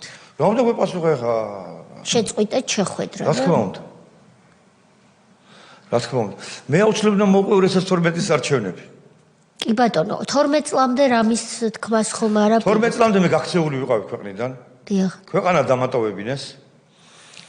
რა თქმა უნდა მემუქრებოდნენ, რა თქმა უნდა ქონება ჩამომართვეს. თითქოს აი სულ ყბადაღებული თემა მესტიაში რაღაცა სასტუმრო ფოსტა მქონია ის სასტუმროს წაგვართვეს, ყველაფერი ჩამომართვეს აბსოლუტურად. მარნეულში გამანაწილებელი კომპანია მქონდა, ჯერ ერთი თანამშრომელი დაიჭირეს, მე მეორე თანამშრომელი დაიჭირეს, მესამე დაიჭირეს. ისიც წაიღეს წაგვართვეს, კაბიკებში წაგვართვეს. და ნუ აუტანელი ხდებოდა, ეხა მე ღიად ვიტყვი, რომ მე არ მეშინოდა დაჭერის. მაგრამ მე ვფლობდი ინფორმაციაში გინც რა ხდებოდა. ციხეში რაც ხდებოდა ზუსტად ვიცოდი. და ამიტომ გადავწყვიტეთ, ვერე ქვეყანა დაგვეტოვებია. აქ საუბარია იმაზე, რომ დაჭერის შეიძლება არ შეგეშინდეს და თქვენ არ გეშინოდეთ, მაგრამ ღირსების შელახვას არიდეთ თავი. დიახ, ჩვენ ფრაქცია გავაკეთეთ მაშინ, ახალი ფრაქცია გავაკეთეთ. ბატონ ბადრი პატარკაშვილთან ერთად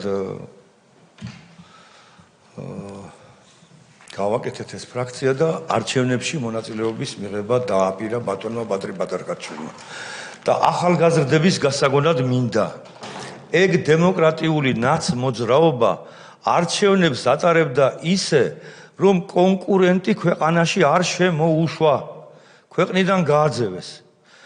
და პატარკაშვილის შტაბში როდესაც ჩვენ ვიყავით, ბოლო იყო როდესაც ჩანაწერები რო გამოქვეყნდა ვალერი გელბახიანის და ქალბატონის თითქოს რაღაც გრძელი ისტორია, ამდენი დრო თქვენც არ გექნებათ. ისიც კარგად მახსოვს ტელეიმედში რომ დავრეკეთ და გზაზე ვითხოვდით რომ ვალერი გელბახიანი ითხოვდა პირდაპირ ეთერში ჩამრთეთო და არაფრით პირდაპირ ეთერში არ ჩართეს. ვინ არ ჩართო?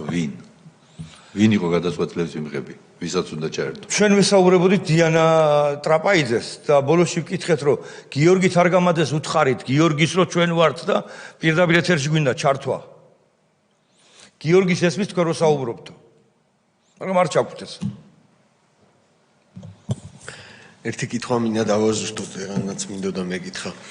აი ბოლოს რომ ნახეთ გიორგი თარგამაძე, რომელიც გააცილეს კოლგით დარბევის დროს და წავიდა.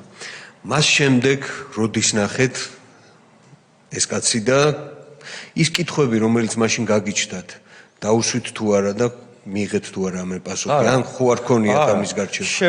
შევხვდი. რო დაბრუნდით იქიდან ალბათ ხო? კი ბატონო, მე გითხრათ.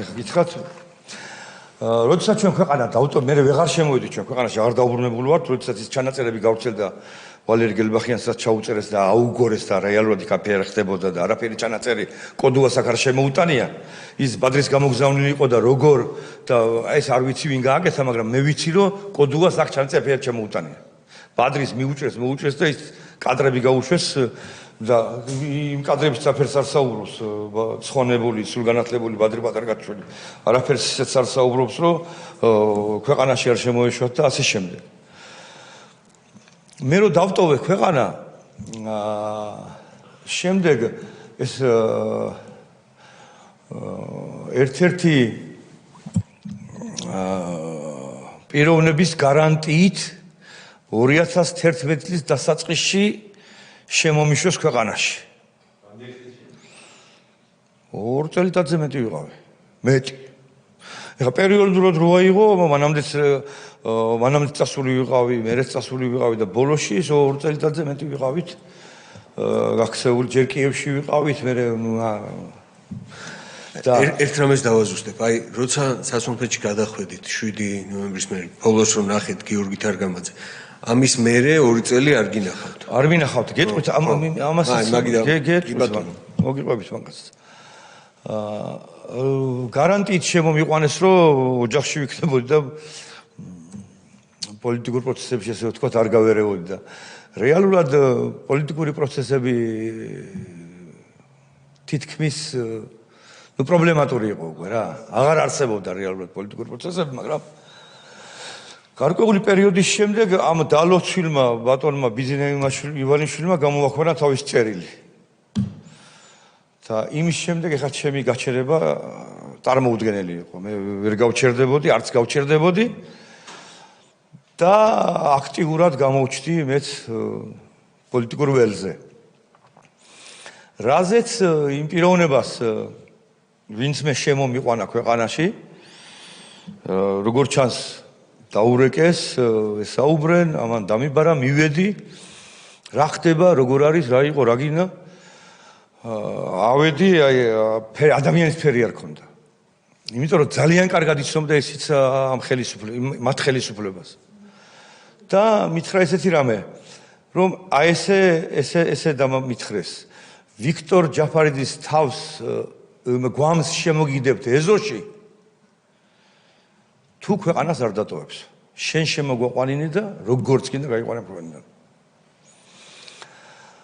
მე ვთხარი გამორიცხული ახლა ჩემი აკვენიდან წასვლა ეს არ არსებობს მექნა რა წავალ მე რაღაც შევადარიგებები მომცა რომ მარტო არ მევლო 2-3 მანქანით მევლო ესეც იყო 2-3 კი 4 მანქანითაც და 5 მანქანითაც და გადავწყვიტე მიმეღო არჩევნებში მონაწილეობა ეს დაუბრუნდი ეხლა მივიდე გიორგი თარგამაძესთან მაგრამ ეს სანამ ბატონი ბიძინა გამოჩნდებოდა მანამდე შევხვდი გიორგი თარგამაძეს ეხა ამდენს კი ხვდები ეხა მათ პარტია გააკეთეს, რატო გააკეთეს, როგორ გააკეთეს, რანაირად გააკეთეს და კი ხვდებოდი რაც იყო და შეკითხვასაც აზრი არ ქონდა, რატო უნდა მეკითხა. პირიქით მე ვთხოვე რომ გიორგი თქო ეხა არაურევ რა, მე ფარული მოლაპარაკებები მქონდა, კონსპირაციულ ბინაზე ხვდებოდით ბატონი სოზარი ბატონი ირაკლი ღარიბაშვილი და ჩვენ რამდენიმე კაცი შეთანხმებული ვიყავი რომ მე ქართულ ოცნებასთან ოცნებიდან ვიყრიდი კენს და მონაწილეობას მივიღებდი და გიორგი თარგამაძეს რო არ დავეკავებიეთ რაღაც ინციდენტი არ მოხდარიყო გიორგი თარგამაძეს ვეუბნებოდი რომ იქნებ შენი პარტიიდან მივიღო მონაწილეობა თქო რა რაზეც თვითონ მპირდებოდი მე ხო ვიცოდი რომ მპირდებოდა მომაწყვილეობდა ბოლოში ძალიან კარგად ვიცოდი შესანიშნავად ვიცოდი ეგეც და ამის შემდეგ აქტიურად ჩავერთეთ ამ საარჩევნო პროცესში. საინტერესო ამ არჩევნებში, ნუ ეხა როგორ ვის ავიწროვებდნენ, როგორ ავიწროვებდნენ ეხა არ განმეორდები და ყველამ ძალიან კარგად იცის რაც ხდებოდა. ყველა ოჯახში წარმოიდგინეთ ხალხი გამარჯვებას არ მეუნებოდა, არ მესალმებოდნენ.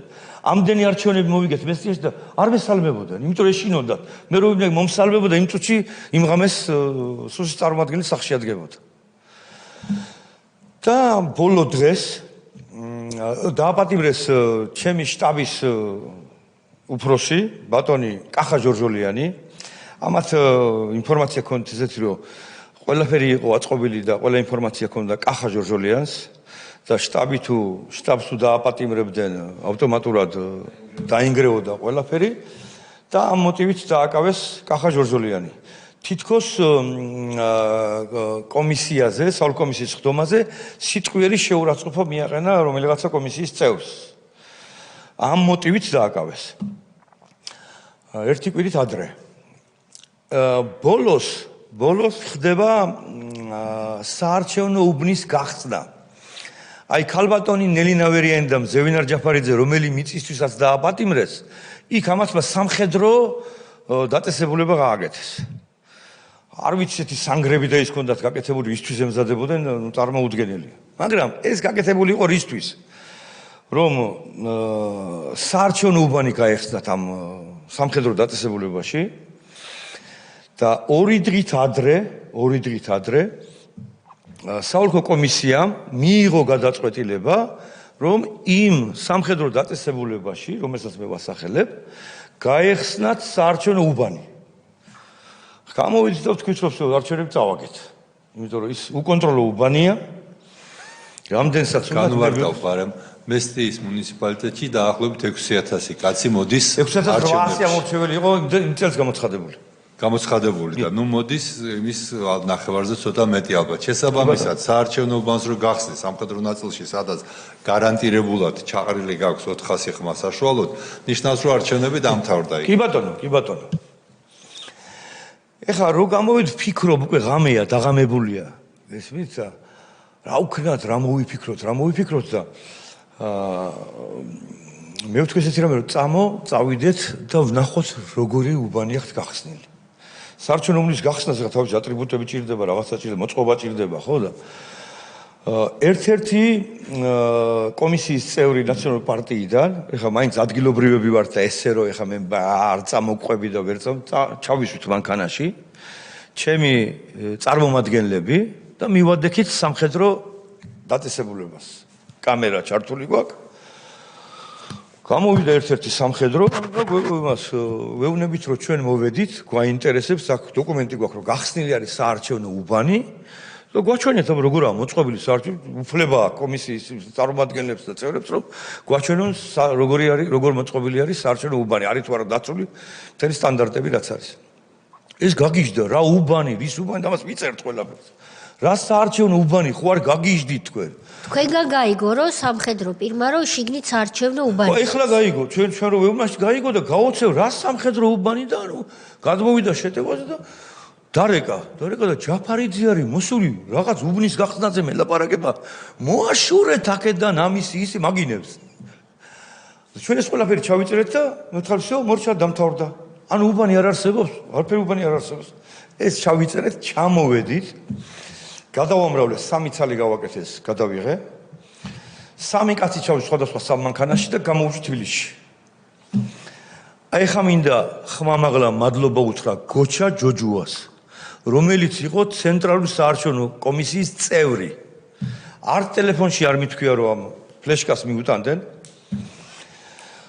როდესაც ჩემს მიერ გამოგზავნილი კაცი მივიდა ცენტრალურ საარჩევნო კომისიაში ქვევის კარებთან, მაშინ დაურეკე გოჩა ჯოჯუას, წერილი გამოგატანე გოჩა, აუცილებლად ცესკოს წევრებს გააცანით თქვა. ამ დროს ხარატიშვილი იყო ცესკოს თავმჯდომარე. კი ბატონო. მასაც მინდა მადლობა გადავუხოთ. მაგრამ სხვა გზა არ ჰქონდათ. გოჩა ჯოჯუას ჩემმა გამოგზავნილმა პირმა გადასცა ეს ეგრეთ წოდებული ფლეშკა. მეც უკვე უთხარი გოჩა ეს არის ეს და ჩართეთ, უყურეთ, რა ხდება, როგორ არჩევნებს ატარებთ. ამოვიდა გოჩა ჯოჯუა, ცესკოს ხტომა მიმდინარეობდა და პირდაპირ განაცხადა, რომ მესტიიდან ვიქტორ ჯაფარიძემ გამოატანა ჩანაწერი, სადაც არ არსებულ უბანზე გახსნილი არის უბანი. ჩართეს და აჩვენეს. იმ წუთში მიიღო ბატონმა ხარატიშვილმა გადაწყვეტილება და საარჩევნო უბანი გააუქმა. არ არსებული, თვითონ შექმნილი უბანი და ის უბანი თვითონ არ შექმნა? თვითონ ოლქმა შექმნა. მაგრამ ოლქი რას აკეთებდა, ცესკომ ვივარაუდოთ, რომ ვითომ არ იცოდა. კი ბატონო. მაგრამ ეგრე იყო, გააუქმა და პრაქტიკულად ამით ბოლო ბერკეტი გამოვაცალეთ ნაცებს და მოუგეთ არჩევნები. ბატონო ვიქტორ, სხვაებიც დასვამენ კითხვას, მაგრამ ძალიან მნიშვნელოვანია განმარტოთ. მე გავიგე თქვენ რაც თქვით, გასაგები არა იყო თქვენი სტრატეგია და ტაქტიკაც, მაგრამ ვერმა შეიძლება ვერ გაიგოს. ანუ თქვენ რომ გადაწყვიტეთ მიუხედავად იმისა, რომ მუქარის ქვეშ და პირობით მოგცეს უფლება საკუთარ სამშობლოში დაბრუნების. არა და არც ერთი საერთაშორისო სამართლის პრინციპის მიხედვით, ჩვენი კონსტიტუციის თანახმად არავის აქვს უფლება აუკრძალოს ქვეყნის მოქალაქეს შემოვიდეს საკუთარი მოქალაქეობის ქვეყანაში. ამას გიგრძელავდნენ. შემდეგ შემოგიშვეს პირობებით და დათქმებით და რასაც თქვენ შეძლების დაგვარად ასრულებდით, რომ ოჯახი არ შეგეგდოთ საფრთხეში, პოლიტიკური პროცესიც მკვდარი იყო სრულად და ეს მეც მინდა დაგიდასტუროთ, რომ არა ბიძინა ივანიშვილი, რომელმაც გააკეთა განცხადება, რომ შემოვდივარ პოლიტიკურ ველზე და იქ უკვე გაგვაერთიანა და გამარჯვებას მიაღწია მან. ამ დროს თქვენ გადაწყვიტეთ ჩაერთოთ ისევ პოლიტიკურ პროცესში. დიახ.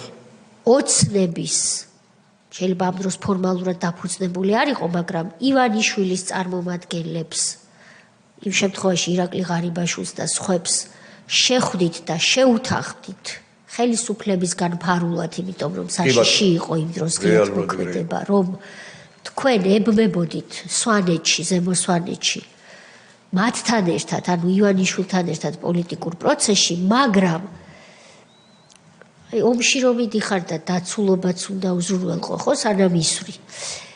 აი ამ დაცვად თქვენ მოიფიქრეთ ესეთი სატყუ არა, კი ბატონო, ესე რომ სააკაშვილისგან თავი დაგეცვათ, ამ სატყუარად თქვენ მიიჩნიეთ გიორგი თარგამაძე და მისი KDM, ქრისტიან-დემოკრატიული პარტია.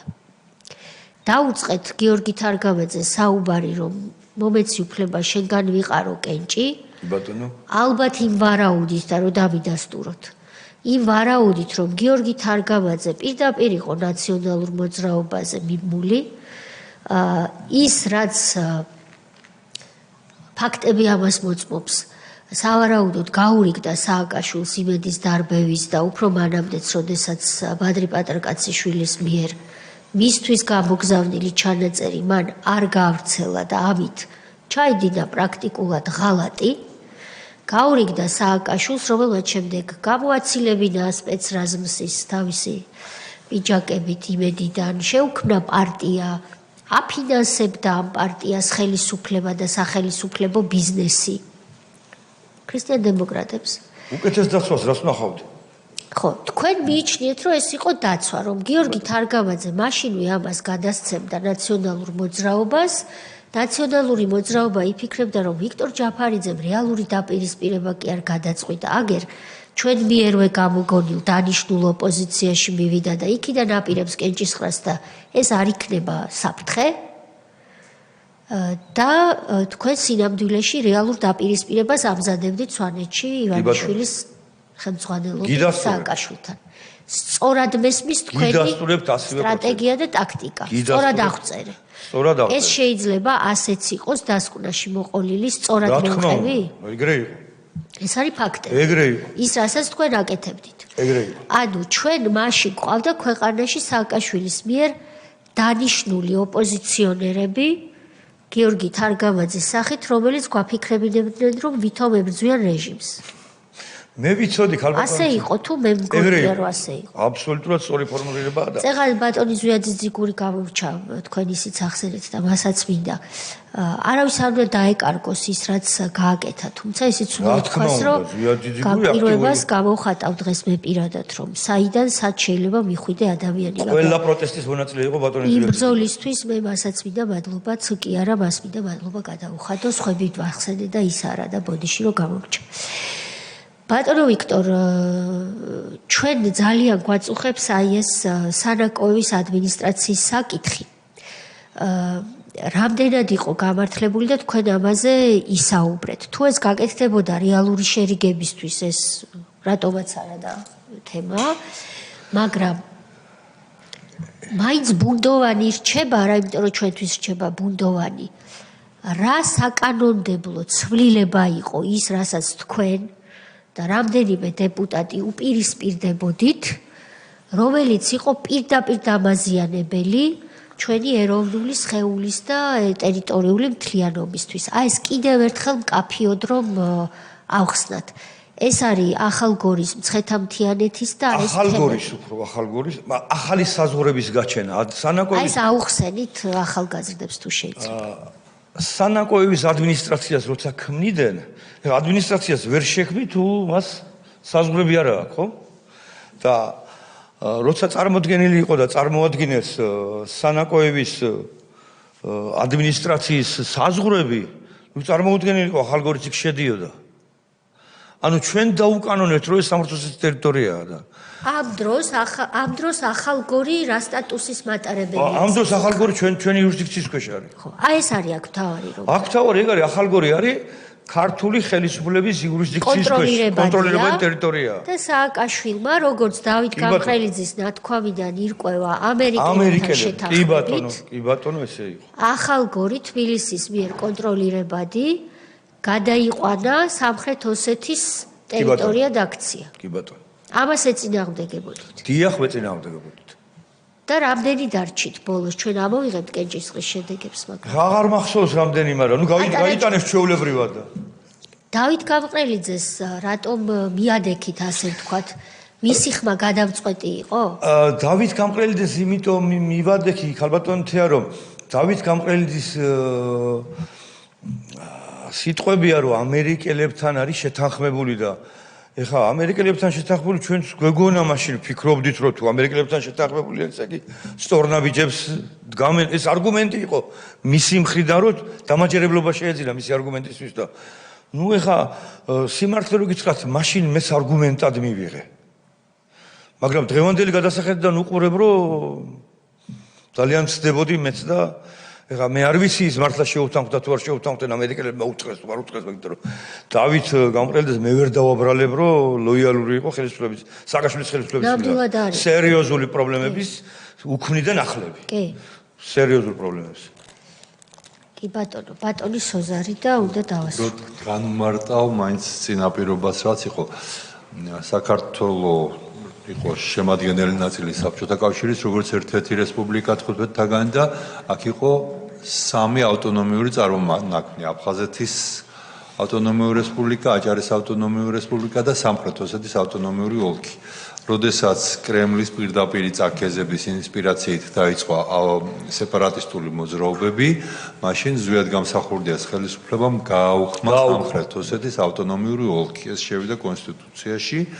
ახალგორი შედიოდა მცხეთა-მთიანეთის სამხარეო ადმინისტრაციაში, ხოლო სხვა მუნიციპალიტეტების, მაშინ რაიონები ერქვა, რაიონების ტერიტორიები პრაქტიკულად გადანაწილებული იყო, ისე რომ საზღვრები ყოფილი ოლქისა იყო აბსოლუტურად შეცვლილი. აი სწორედ ეს ყოფილი ავტონომიური ოლქის ტერიტორია de jure აღადგინა მიხეილ სააკაშვილმა, როდესაც აღადგინა იმ ძველი რაიონების ტერიტორიები და პლუს ახალგორის ადმინისტრაცია, ახალგორის რაიონი გამოიყვანა მცხეთა-მთიანეთის სამხარეო დაქვემდებარებიდან და შეიყვანა აი ამ ახლად შექმნილი ადმინისტრაციის შემადგენლობაში. შესაბამისად, de jure ამით მოხაზესი საზღვარი, რომელიც პრაქტიკულად დაიკავა 2008 წლის ომის შემდეგ რუსეთმა და ეს ხდება ამ ომის დაწყებამდე 2 წლით ადრე. ერთი მინდა დავამატო ხალხუნთია. ესე იგი 2012 წელს როგორც კი ჩემი კანდიდატურა ქართულმა ოცნებამ დამასახელეს კანდიდატად, მესტიაში ისე სასტუმრო პოსტას უბრუნდები. სასტუმრო პოსტის შენობას ფასადური რაღაც რემონტი გაუკეთა, როგორც სხვას დანარჩენ. ჩვენთან არ უკითხია არავის ისე. და როგორც კი მე კანდიდატად დავრეგისტრირდი, მეორე დღესვე ოფიციალური წერილი მოვიდა, რომ გადაიხადეთ ფასადის შეკეთების ღირებულება 583,000 ლარი. შენობა არ ღირდა მთლიანად. ხო, ამის შემდეგ მაშინ როცა მესტიის რეაბილიტაციის ფასადების რეაბილიტაცია სახელმწიფო აფინანსებდა ყველას რეაბილიტაციას. მაგრამ თქვენ გამოწვევეს ჩემი სახლი. ჩემი პირად, ჩემი სახლი მარჯვენა სახლი გააკეთეს, მარცხნივ გააკეთეს, საცხოვრებელი სახლს არ გაიგარენ, მაგრამ ის ცენტრში იყო, იმასაც არ აკეთებდნენ, მაგრამ შემდეგ თვითონ სააკაშვილს თქვა, ამას რატო არ აკეთებდო? ესო ჯაფარიძის არის იმდენ არ ვაკეთებთ რა და არა მაინც გასაკეთებელი ცენტრია უშნო იქნებოდა და მე ფასადი გავუკეთეს რა. მაგრამ გადაიხადე 9 მილიონზე. ახლა გადაიხადეო მეუნებიან. ფასადისთვის. რა თქმა უნდა არ გადავიხდი, რას გადავიხდიდით შალვა თადომაძე იყო მაშინ ჩვენი ადვოკატი. რა თქმა უნდა, პირველი ინსტანციაც მოგიგეს, მეორე ინსტანციაც მოგიგეს. პარალელურად დამაჯარიმეს, მე ქართულ ცნებას შევიტანე 20,000 ლარი. შევწირე. დამაჯარიმეს 100,000 ლარით.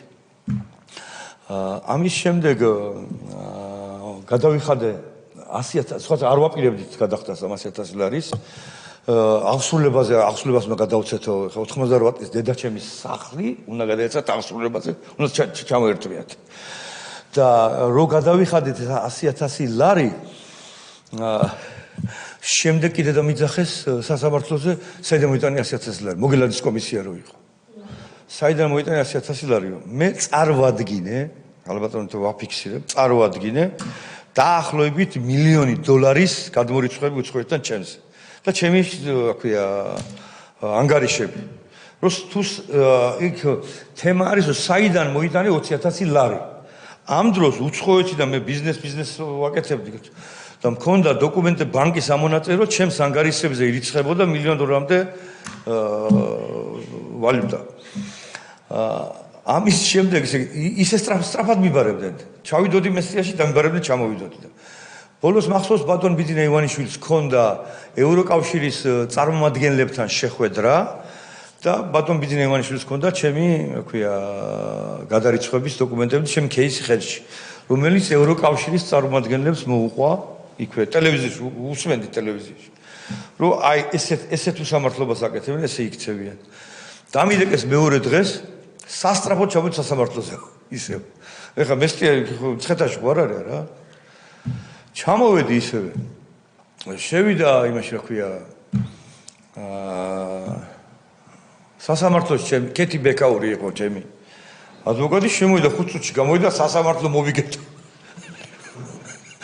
გაგამართლეს. ევროკავშირის ელჩს გადაუწყვეტია მოსამართლის მანტიაში სასამართლო დავის ბედი, კი ბატონო. რა თქმა უნდა, ამის შემდეგ მივედი აღსრულებაში. სასტრაფოდ მჭირდება ფული თქო. მივედი ბანკში, ვიკითხე. ბანკიდან ფულს რომ გავიტან. აქვია ეროვნულ ბანკს ამდენ ხანში ეწოდინება თქო. ხვალდილითო. ქართულში ავიღე ფული 6-10 წუთი მაშინ. სხვა მანქანაში ჩავდე, ეს ფული გავატარე მესტიაში და არჩევნებისთვის კიდე მოვიხმართ ის თანხა. რა სასწაული ხდებოდა ეგრე არა. კი ბატონო. დღეს რო ესე ლამაზად ყვებიან რაღაც ლამაზ ისტორიებს, რომ თითქოს დემოკრატია იყო და თითქოს ადამიანის უფლებების რომელ უფლებებზე ვსაუბრობთ. 68 წლის ჩემი მამიდაშვილი დააკავეს იმისთვის, რომ ჩემი მამიდაშვილი იყო. და 3 წელიწადი ციხეში ამყოფეს, რომ წინააღმდეგობა გაუწიათ, რომ დაკავების დროს სახლში შევიდნენ ჩხრეკაზე. არ გააჩხრეკინა სანამ მეზობლები არ მოვიდნენ. და მეზობლები რომ მოვიდეს, ესე იგი წინააღმდეგობა გაუწევია და მიიყვანეს და 3 წელიწადი მიუსაჯეს. აი იგი იყო მაშინდელი ხელისუფლება. და მე რომ გაუბედე და დაურეკე იმას მერაბიშვილს, მივწერე რომ ჩემი მამიდაშვილი ყავს 68 წლის კაცი დაპატიმრებული რასერით გამოუშვით თქო. დამირეკა შემდეგ იმას ლორდ ქიფანიძე. მოდიო იმაში ექვია სამინისტროში. მე მეგონა მეთქი რაღაცას ალბათ აპატიებენ ლორდ ქიფანიძე ვინ არის დავა ზუსტად? აი ეს არაჯდებთან ერთად შემოაპარა ის ვივარდინადა. მიშინე გასაკოდა მინისტრის მოადგილე. და რომ მივედი იმ სამინისტროში ვიცხარო რა მამიდაშვილზე საუბრობ, მადლობა თქვი ცოცხალი რო დადიხარო. აი ამ პასუხით გამომისწრე. მინისტრის მოადგილე. დიახ, ეგრე იყო. ბატონო ვიქტორ, და როცა გამოვიდა თქვენი მამიდაშვილი, ბარემ ეს ისტორიაც მოყევით, ეხლა მე ბევრჯერ მაქვს მოსმენილი, მაგრამ საინტერესო იქნება. რომელი? ციხიდან როცა გამოვიდა და ციხის გარებთან დახვდით. ეს რო დააპატიმრეს გავასაჩივრეთ. გვარი სახელი რო ვალერი ავალიანი. ვალერი ავალიანი. 68 წლის. 68 წლის. გავასაჩივრეთ, ხო და აკვეთი შეუფარდეს, გავასაჩივრეთ და გირაო შევიტანეთ, გირაო შევთავაზეთ და შეხვდა ქრისტიანი მოსამართლე. გვარი ნამდვილად არ მახსოვს, ტყუილს ვერ ვიკადრებ და იმ მოსამართლემ გირაო შეუფარდა და გამოუშვა. რომ გამოუშვა, წავედით მე, ზვიად ძიძიგური და კახა კუკავა. მის დასახვედრად გლდანის საპრობილეში. რომ მივედით ეს კაცი გამოვიდა იმიდან რა ქვია საპრობილედან და ტირის, ცემლით ტირის და არ იყო ის ტირალაგაცი. ცოტა ისეთი იყო, სერიოზული კაცი იყო. და მოდი ვალერი ჩაჯექი მანქანაში თქო და თქვენ არ იცით აქ რა ხდებაო. რა ხდება მივთხოვარი. მოდი მივედით. გცემდნენ თქოშა, მე არაო, მე არა, მაგრამ თქვენ არ იცით აქ ახალგაზრდებს რას უკეთებენ, ვერ წარმოიდგენთ. და სამწუხაროდ გვეგონა რომ იმას გირაოს როგორც აკეთებდნენ რა, გირაოს ჯარიმაში უფიქსირებდნენ შემდეგ და პირობით უსჭიდნენ. მე ეს მეგონა რომ ამას გააკეთებდნენ რა და რომელდენიმე თვის მერე ჩაუნიშნეს პროცესი, მე რა თქმა უნდა მას გაქცეული ვიყავი.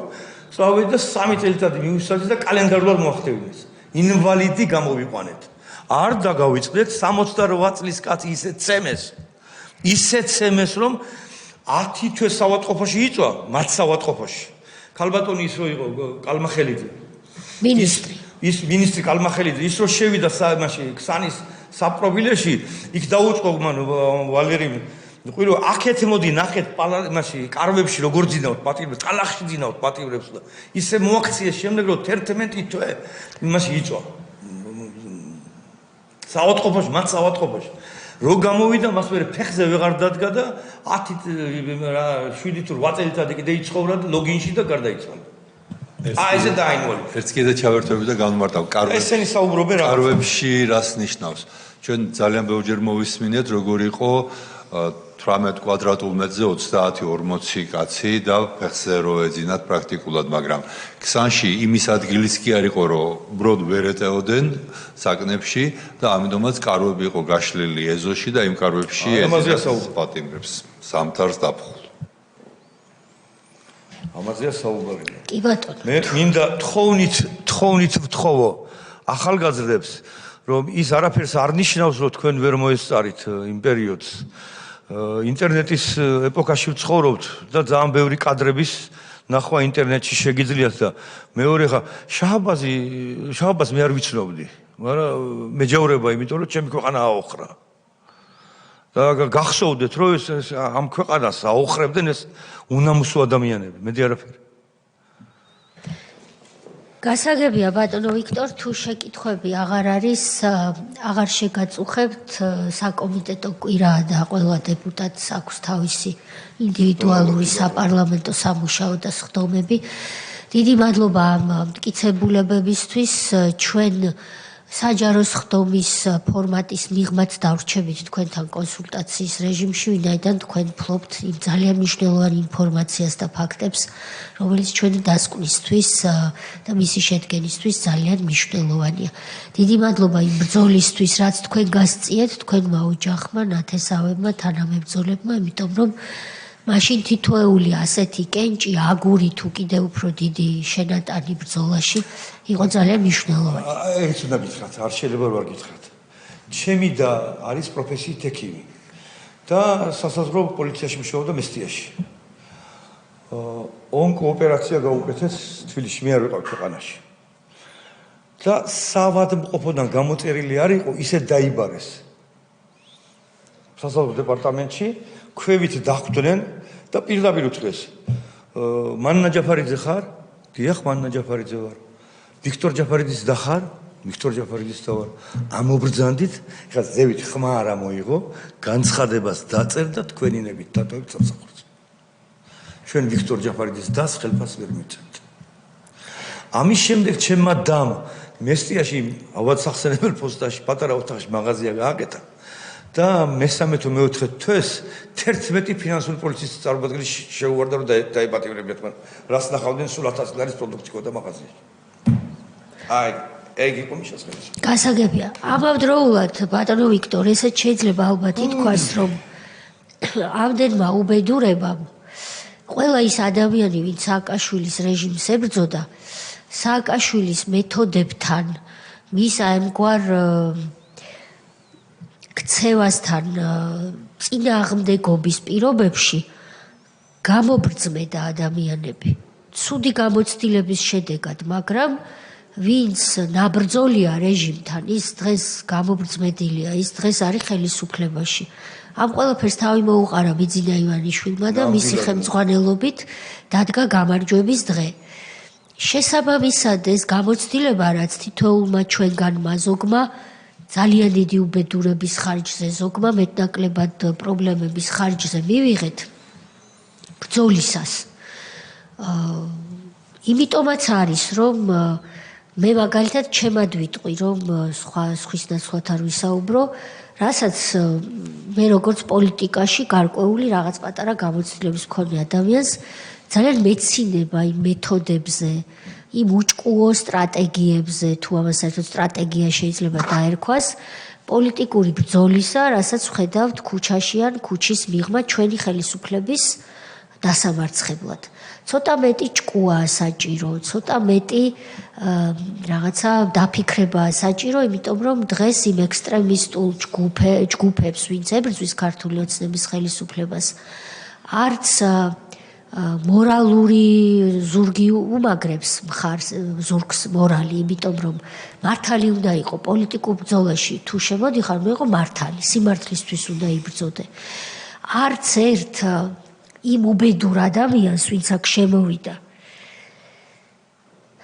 და გუშინდელის ხდომა იყო მორიგი ეს უმძიმესი. როდესაც ჩვენ მოვისმინეთ, რომ თურმე გლდანის ციხეში არსებობდა ესეთი ინსტიტუტი, კაცი ჭამია ფლოსტები. ეს იყო ფლოსტები, რომელსაც პატიმარს აძლევდნენ ფეხზე ჩასაცმელად და ეს ფლოსტები იყო გაცილებით უფრო გამძლე ვიდრე ნებისმიერი ადამიანის სიცოცხლე და ეს ფლოსტები აგრძელებდა ცხოვრებას, ადამიანები კვდებოდნენ. კლავდნენ ციხეში ადამიანებს და ამ ფლოსტებს მერე გადაიბარებდა სხვა ცოცხალი პატიმარი, რომელიც ასევე მოკვდებოდა და შემდეგ კაცი ჭამია ფლოსტები ერქვა. ამის მერე საერთოდ ალბათ ჩვენ აღარაფერზე აღარ უნდა ვსჯელობდეთ აქ, მაგრამ აი ამ სხდომების კვალდაკვალ ვინც კი ამ დარბაზში შემოვიდა დაზარალებულებს და მსხვერპლებს გულისხმობ.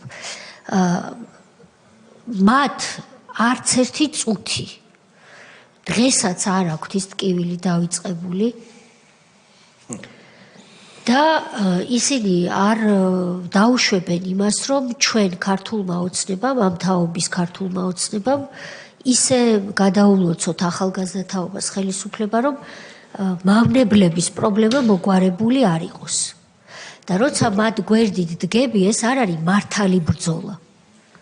კაცი ჭამია ფლოსტებისთვის, სააკაშვილისთვის, ყავარჯნით და კასტილით და ცოცხით ადამიანის გაუპატიურებისთვის ვერავის ვერ დავაბრუნებთ ჩვენ ხელისუფლებაში. და ამისთვის რომ იბრძვი ამის დაბრუნებისთვის ეს მართალი ბრძოლა არ არის სულ რომ იყო 17 წლის. ასაკი არ ნიშნავს ავტომატურად იმას რომ მართალი ხარ. ამიტომ პირველი კრიტერიუმი არის რომ ბრძოლა რომელშიც ერთვები ეს უნდა იყოს მართალი ბრძოლა, სიმართლისთვის, უკეთესისთვის ბრძოლა. მე ამას უნდა ცოტა მეტი ჭკუა, გამოცდილება, თავი არ უნდა გამოაყენებინო უსინდისო პოლიტიკოს, რომელსაც ზურგში მხოლოდ მავნებლობის გამოცდილება აქვს და არაფერი უკეთესი და ასე შემდეგ და ასე შემდეგ. ამიტომ მე მინდა ყველა ვიცოდეს, რომ ღიმილის მომგვრელია ის ვითომ სტრატეგიები, რაც პოლიტიკურ ოპონენტებს აქვთ.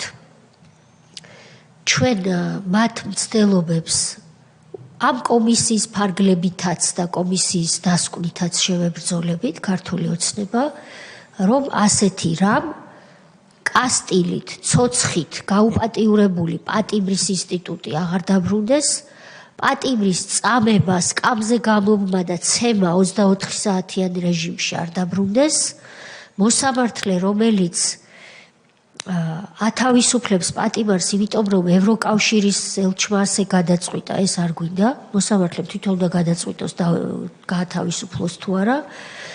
და ჩვენ არასდროს არ დავაბრუნებთ იმ რეჟიმს, სადაც უცხოელი არის საქართველოში ბატონი. აი ეს არის რისთვისაც ჩვენ წვალობთ, ვიბრძვით კვლავ და ეს ბრძოლა ბოლომდეა მისაყვანი. მადლობა თქვენ და ყველა იმ ადამიანს, ვინც თავის დროზე ამ ბრძოლაში მონაწილეობა მიიღო და დღესაც აგრძელებთ ამას. თქვენ ძალიან ბევრ ადამიანს წარმოადგენთ, მე მათ მინდა ამ ფორმით შევეპასუხო, სანამ დაგემშვიდობებით. ჩვენ არ გვაქვს სამწუხაროდ იმდენი დრო, რომ ყველას მოусმინოთ. ძალიან დიდი მადლობა, რომ სანამ მობრძანდით, სხვებთანაც გადაამოწმეთ ფაქტები, იმიტომ რომ თქვენ რეალურად მათ პოზიციასაც გამოხატავთ და ჩვენ თქვენი სახით დღეს იმ ადამიანებსაც ნაწილობრივ მოусმინეთ, ასე გვინდა რომ ჩავთვალოთ, იმიტომ რომ ყველას ვერ უსმენთ სამწუხაროდ, დრო გვაქვს შეზღუდული, ასეთია პარლამენტის რეგლამენტი. დიდი მადლობა. ერთი უნდა ვთქვა კიდე, არჩევნებში არ მონაწილეობაზე რომ საუბრობენ, მინდა დავაფიქსირო და ხმამაღლა ვთქვა ახალგაზრდების გასაგონად. მე ორჯერ ვიყავი მაჟორიტარი დეპუტატი, ორივეჯერ ოპოზიციონერი ვიყავი. ოპოზიციური ფლანგიდან მოუგე ხელისუფლებას არჩევნები. მიიღონ არჩევნებში მონაწილეობა და ის მივიდნენ მოსახლეობასთან. ტელევიზორით არ არის არჩევნები. მე ამის დაფიქსირება თვით სააკაშვილის რეჟიმის დროსაც კი არჩევნები მოუგე სააკაშვილის რეჟიმს და შევარდნაძის დროსაც მოუგე შევარდნაძეს. ეგ არის სიმართლე. კი, მე დავამატებდი იმას, რომ არა მხოლოდ ტელევიზიაში არიგება, ტელევიზიათ არიგება არჩევნები იგება ხალხთან ურთიერთობით და თუ გაქვს მხარდაჭერა. დადგება არჩევნების დღე და მე არ უნდა მიხვდნენ, რომ ელჩი ფიშერი არ იძლევა ამ ქვეყანაში ხმას. ხმას იძლევა ქართველი გლეხი, ხმას იძლევა ქართველი სტუდენტი, სრულწლოვანი, ხმას იძლევა ქართველი პროფესიონალი თუ დიასახლისი, ვინც ზრდის ახალგაზრდა თაობას. ამიტომ მათ ემუშაონ ჯობია ქვეყნის შიგნით წყდება დღეს არჩევნების ბედი და არა რომელიმე საელჩოში. კაპიტან თეა, დიანა ტრაპაიძეზე მინდა ვთქვა რა, არ ვიქნები მართალი, იმიტომ დიანამ გითხრა ჩაქრთავთო, ეხლავე მოიცეთ ჩაქრთავთო. მაგრამ შემდეგ ვინ არ დაანება ჩართვა, ეგ სხვა არის. მე არ ვიცი.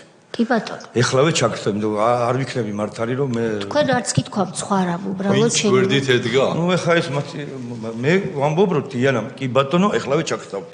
მაგრამ არ ჩაქრთს. კი ბატონო, დიდი მადლობა. მადლობა თქვენ, რომ ესე დიდ საქმეს აკეთებთ. მადლობა, ეს თქვენ გადაწყვიტეთ რა ოცნებად თქმა და უნდა, ჩვენ გადაწყვეტ, მაგრამ ამასაც ხო შესრულება უნდა რა. ვცდილობთ რომ ღირსეულად ვიზიდოთ ეს ტვირთი, რა ვქნათ. მადლობა. ნახვამდის ბატონო ვიქტორ, ბოდიში რომ ვერ გაცილებთ. ნახვამდის.